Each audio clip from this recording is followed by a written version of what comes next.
الحمدللہ وحدہ والصلاة والسلام علی من لا نبی بعد اما بعد۔ رجب المرجب کا بہت ہی خوبصورت مہینہ، اچھا رحمتوں برکتوں والا مہینہ چل رہا ہے، تو اس کی نسبت 27 رجب المرجب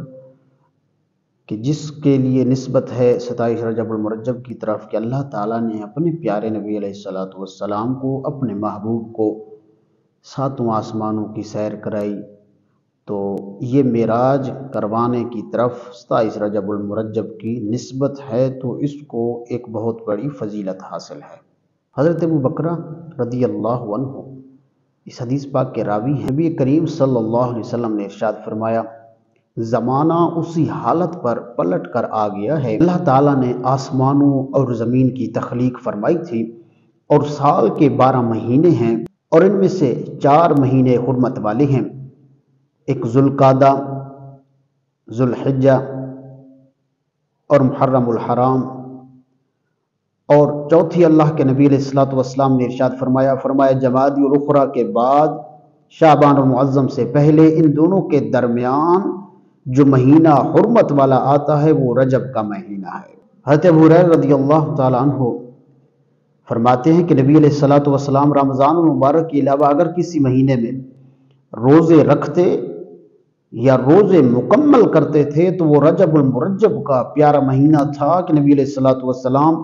شعبان اور رجب میں رمضان المبارک کے علاوہ ان دونوں مہینوں میں زیادہ سے زیادہ روزے بھی رکھتے تھے، اور بعض اوقات آپ پورے مہینہ ان روزوں کو رکھ کر مکمل بھی کیا کرتے تھے۔ اور حضرت انس بن مالک رضی اللہ عنہ حدیث پاک کے راوی ہیں، فرماتے ہیں کہ جب رجب کا مہینہ آتا تو اللہ کے پیارے نبی علیہ السلام ایک دعا مانگا کرتے تھے اللہ کی بارگاہ میں۔ کون سی دعا؟ اللہم بارک لنا فی رجب و شعبان وبلغنا رمضان، کہ یا اللہ پاک ہمارے رجب اور شعبان میں برکت عطا فرما اور ہمیں رمضان المبارک نصیب فرما۔ اور اب ہم رجب المرجب میں کیا کریں، کون سی عبادت زیادہ کریں؟ دیکھیے، نمازیں تو فرض ہیں، ان کا پڑھنا ضروری ہے،